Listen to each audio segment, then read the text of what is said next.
प्रिय विद्यार्थियों, आज हम कक्षा 12 हिंदी की पाठ्यपुस्तक अंतरा भाग 2 के गद्य खंड के अध्याय 6 में वर्णित साहित्यकार असगर वजाहत द्वारा रचित लघु कथा जिसका शीर्षक है साझा का अध्ययन करने जा रहे हैं।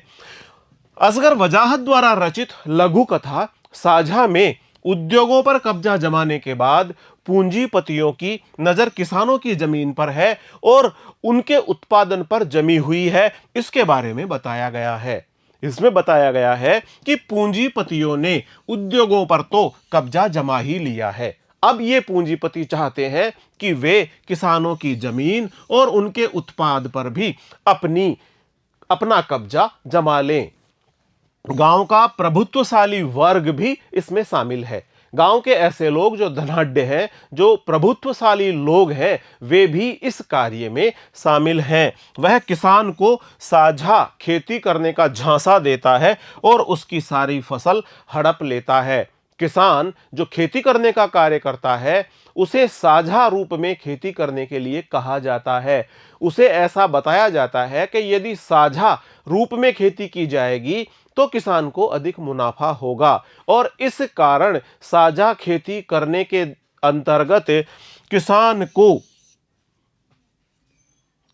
की सारी फसल वह व्यक्ति हड़प लेता है जो प्रभुत्वशाली है, जो धनाढ्य है। इस प्रकार धनाढ्य वर्ग द्वारा, प्रभुत्वशाली वर्ग द्वारा किसान को साझा खेती करने के लिए झांसा दिया जाता है और उसकी सारी फसल को हड़प लिया जाता है। किसान को पता भी नहीं चलता और उसकी सारी कमाई हाथी के पेट में चली जाती है। हाथी से आशय है यहां पर समाज के ऐसे लोग जो धनाढ्य लोग हैं, जो प्रभुत्व संपन्न लोग हैं, उनको हाथी के रूप में यहां पर साहित्यकार ने बताया है। हाथी के प्रतीक रूप में ऐसे लोगों को बताया गया है जो प्रभुत्व संपन्न लोग हैं, जो धनाढ्य लोग हैं।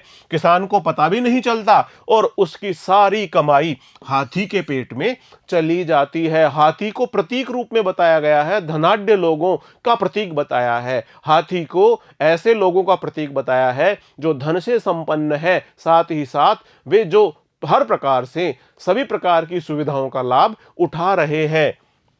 यह हाथी और कोई नहीं बल्कि समाज का धनाढ्य और प्रभुत्वशाली वर्ग है, जिसके पास खूब सारा धन है, जिसका पूरी तरह से हर क्षेत्र में प्रभुत्व है। इस प्रकार धन से संपन्न, प्रभुत्व से संपन्न यह वर्ग है जो किसानों को धोखे में डालकर उनकी सारी मेहनत गड़प कर जाना चाहता है, उनकी सारी मेहनत को हड़प कर जाना चाहता है। यह कहानी आजादी के बाद किसानों की बदहाली का वर्णन करते हुए उसके कारणों की भी पड़ताल करती है। बदहाली की स्थिति में भारतीय किसान की विभिन्न स्थितियों का यह कहानी चित्रांकन करती है। कहानी का शीर्षक है साझा और इसके रचनाकार है असगर वजाहत। हालांकि उसे खेती की हर बारीकी के बारे में मालूम था। जो किसान है, जो किसानी का काम कर रहा है, जो बरसों बरस से इस कार्य को करता आ रहा है, उसको खेती कैसे की जाती है, किसानी कैसे की जाती है, किस प्रकार से अन्न उत्पादित किया जाता है, किस प्रकार से पसीना बहाकर अन्न पैदा किया जाता है, ये सारी बातें किसान को बहुत ही अच्छी तरह से मालूम थी। हालांकि उसे खेती की हर बारीकी के बारे में मालूम था, खेती की हर बारीकी के बारे में उसे मालूम था। खेती की बारीकी से आशय है खेत किस प्रकार से तैयार होते हैं, खेतों को कब तैयार करना चाहिए, खेतों में हल चलाने के पश्चात खेतों को तैयार करते हुए उसे यह देखना कि इसमें जो फसल वह उगाना चाहता है उसके लिए यह खेत पूरी तरह तैयार हो गया अथवा नहीं हो गया। इन सब बातों की जानकारी किसान को होती है। वह खेती की हर बारीकी को जानता है और इस बारीकी को जानने के कारण ही वह खेती करता है। उसे मालूम था, खेती का हर कार्य उसे मालूम था। हालांकि उसे खेती की हर बारीकी के बारे में मालूम था, लेकिन फिर भी डरा दिए जाने के कारण वह अकेला खेती करने का साहस न जुटा पाता था। लेकिन वह किसान जो कई बरसों बरस से खेती का कार्य करता आ रहा है, वह भी अब चुनौतीपूर्ण स्थितियां होने के कारण डरा हुआ है, वह अपना साहस नहीं जुटा पाता कि वह अकेला ही उस खेती के कार्य को कर लेगा, इसलिए वह डरा हुआ है, वह साहस नहीं जुटा पाता, वह हिम्मत नहीं जुटा पाता। मिलकर कार्य करना और हिम्मत जुटा लेना, इस प्रकार से वह किसान डरा हुआ है। हालांकि उसे खेती की हर बारीकी के बारे में मालूम था, लेकिन फिर भी डरा दिए जाने के कारण वह अकेला खेती करने का साहस न जुटा पाता था। यहां पर है, जैसा लघु कथा का शीर्षक है साझा, साझा से आशय है मिलकर खेती करना, मिलकर कार्य करना, मिलकर व्यापार करना। यहां पर जो कथा है, लघु कथा है, उसमें खेती से संबंधित कार्य के बारे में बताया गया है। यहां पर है कि मिलकर खेती संबंधी कार्य करना।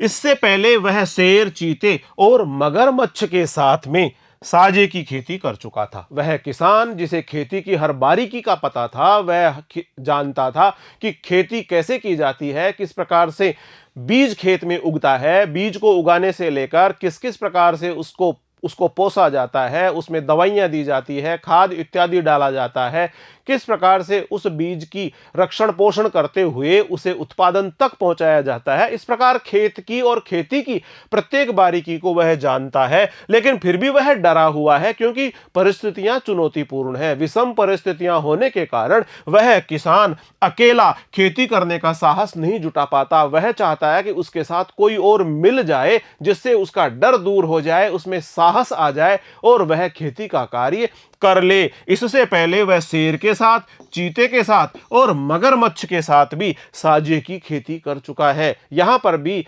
इनको प्रतीक रूप में ही दिखाया गया है। शेर जंगल का राजा माना जाता है, चीता बहुत तेज दौड़ने वाला और चतुर जानवर माना जाता है, मगरमच्छ ऐसा जानवर माना जाता है जो बहुत बलशाली भी है और धोखेबाज भी है। इस प्रकार से इनको भी यहां पर लेखक ने प्रतीक रूप में ही बताया गया है। इससे पहले वह शेर के साथ, शेर के जैसे क्रियाकलाप करने वाले व्यक्ति के साथ, चीते के साथ, चीते जैसे क्रियाकलाप करने वाले व्यक्ति के साथ और मगरमच्छ के साथ, यानी मगरमच्छ जैसे क्रियाकलाप करने वाले व्यक्ति के साथ में वह साझे की खेती कर चुका था।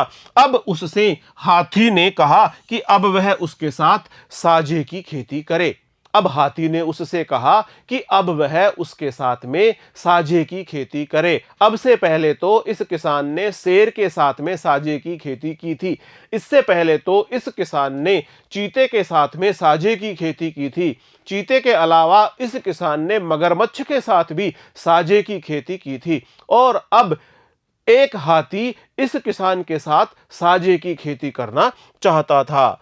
किसान ने उसको बताया कि साझे में उसका कभी गुजारा नहीं होता, क्योंकि किसान का पहले का अनुभव, जो उसने शेर के साथ खेती की, जो उसने चीते के साथ खेती की, जो उसने मगरमच्छ के साथ खेती की, साझे की खेती का अनुभव किसान का ज्यादा अच्छा नहीं रहा। और किसान कहता है कि उसको बताया गया कि साझे में उसका कभी गुजारा ही नहीं होता और अकेले वह खेती कर नहीं सकता, इसलिए वह खेती करेगा ही नहीं, क्योंकि साझे में खेती करना कभी भी लाभदायक सौदा नहीं माना गया। और किसान कहता है कि उसने जिन जिन लोगों के साथ में खेती की, उनके साथ में उसे कभी भी लाभ की स्थितियां प्राप्त नहीं हो पाई, उसका गुजारा भी ठीक से नहीं हो पाया। इसलिए अब किसान ने सोच लिया कि वह तो खेती ही नहीं करेगा। हाथी ने उसे बहुत देर तक पट्टी पढ़ाई। पट्टी पढ़ाना एक मुहावरा होता है, जिसमें है कि समझा बुझा करके सीख दी, उसको राजी कर लिया। हाथी ने उसे बहुत देर तक पट्टी पढ़ाई और यह भी कहा कि उसके साथ साझे की खेती करने से यह लाभ होगा कि जंगल के छोटे मोटे जानवर खेतों को नुकसान नहीं पहुंचा सकेंगे और खेती की अच्छी रखवाली हो जाएगी। अब हाथी ने किसान को पट्टी पढ़ाई, अच्छी तरह से यह बात समझाई कि यदि हाथी के साथ मिलकर खेती करोगे तो छोटे मोटे जानवर तो हाथी से वैसे ही डरते हैं, हाथी से वे जानवर डरे रहेंगे और छोटे मोटे जानवर खेतों को नुकसान भी नहीं पहुंचाएंगे और खेती की अच्छी तरह से रखवाली हो जाएगी। किसान किसी न किसी तरह तैयार हो गया। जब हाथी ने किसान को पट्टी पढ़ाई, कई प्रकार से उसे समझाया बुझाया, उसे आश्वासन दिया, उसे मनाया, तो किसान भी खेती करने के लिए तैयार हो गया।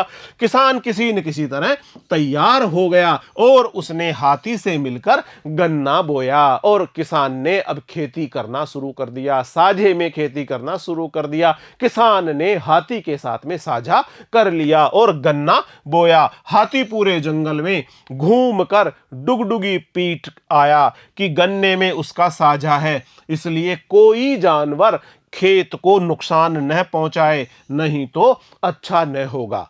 उधर हाथी पूरे जंगल में जोर शोर से ये प्रचार कर आया, डुगडुगी पीट आया कि साझे में जो गन्ने की खेती की जा रही है उसके साझे में उसका भी बराबर का हिस्सा है और इस प्रकार से कोई जानवर खेत को नुकसान नहीं पहुंचाए, अन्यथा हाथी ने धमकी दी कि अच्छा नहीं होगा, कोई भी जानवर, छोटा मोटा जानवर उसकी गन्ने की खेती को जो उसने किसान के साथ साझे में की है उसे किसी भी प्रकार से नुकसान नहीं पहुंचाए। किसान फसल की सेवा करता रहा। किसान ने फसल को उगाने से लेकर उसके पकने तक उसकी पूरी देखभाल की।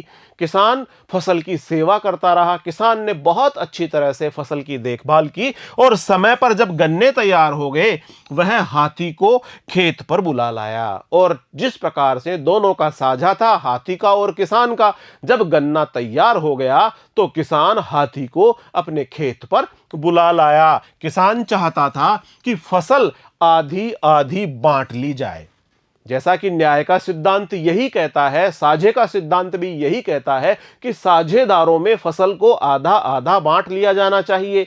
और इसी कारण से किसान भी हाथी को अपने खेत पर बुला लाया और वह चाहता था, किसान ऐसा चाहता था कि फसल को आधी आधी बांट ली जाए। जब उसने हाथी से यह बात कही तो हाथी काफी बिगड़ा। काफी बिगड़ा से आशय हाथी काफी नाराज हो गया, काफी क्रोधित हो गया, गुस्से में भर गया। हाथी गुस्से में भर गया, क्रोधित हो गया, नाराज हो गया। हाथी ने कहा, अपने और पराये की बात मत करो, यह छोटी बात है। हाथी ने कहा, छोटी बात मत करो, अपने और पराये की बात मत करो, छोटी बात बिल्कुल भी मत करो।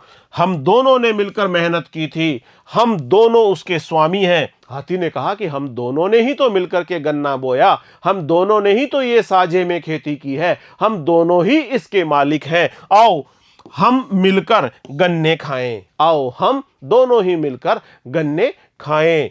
किसान के कुछ कहने से पहले ही हाथी ने बढ़कर अपनी सूंड से एक गन्ना तोड़ लिया और आदमी से कहा, आओ खाएं। हाथी ने एक गन्ना खेत में से तोड़ लिया और उस आदमी से यानी किसान से बोला, आओ गन्ना खाएं। यह हाथी दिख रहे हैं और इधर यह किसान दिख रहा है और पीछे यह गन्ने की फसल दिखाई पड़ रही है।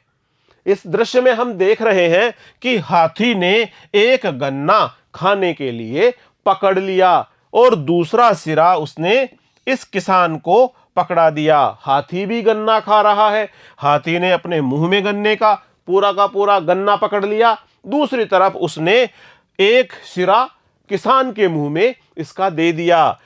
किसान के कुछ कहने से पहले ही हाथी ने बढ़कर अपनी सूंड से एक गन्ना तोड़ लिया। एक गन्ना, जो यह गन्ना दिखाई पड़ रहा है, यह हाथी ने तोड़ लिया और आदमी से कहा, आओ गन्ना खाएं, आओ मिल करके जो खेती हमने की है उसे काम में ले लें, उसे बांट लें, आओ गन्ना खाएं। गन्ने का एक छोर हाथी की सूंड में था और दूसरा आदमी के मुंह में। अब जब फसल बांटी जा रही थी, खाई जा रही थी, तो हाथी ने गन्ने का एक टुकड़ा खुद के मुंह में रखा और दूसरा छोर उसने आदमी के मुंह में दे दिया। इस प्रकार एक छोर हाथी की सूंड में था, एक छोर हाथी की सूंड में था और दूसरा छोर आदमी के मुंह में था। गन्ने के साथ साथ आदमी हाथी के मुंह की तरफ खींचने लगा तो उसने गन्ना छोड़ दिया। जैसे हाथी तो बहुत विशालकाय था, बहुत बड़ा सारा था, बहुत बलशाली था, उसने गन्ने को अपनी सूंड में, अपने मुंह में लेकर जैसे ही चबाना शुरू किया, एक सिरे को, और दूसरा सिरा था किसान के मुंह में, जैसे ही हाथी ने अब गन्ने को खाना शुरू किया तो गन्ना खाते समय उसने बलपूर्वक उस गन्ने को अपनी तरफ खींचना शुरू किया। और जैसे ही उसने ऐसा करना शुरू किया तो गन्ने के साथ साथ वह आदमी जो किसान था वह भी हाथी के मुंह की ओर खींचा जाने लगा। ऐसा उसने देखा तो किसान ने उस गन्ने को छोड़ दिया। किसान ने सोचा कि मैं भी गन्ने के साथ इसके मुंह में प्रवेश कर जाऊंगा, उसने गन्ना ही छोड़ दिया। हाथी ने कहा, देखो हमने एक गन्ना खा लिया, और उस पूरे के पूरे गन्ने को हाथी खा गया। उस पूरे गन्ने को खाने के पश्चात हाथी ने कहा किसान से कि देखो हम दोनों ने मिलकर के एक गन्ना खा लिया है।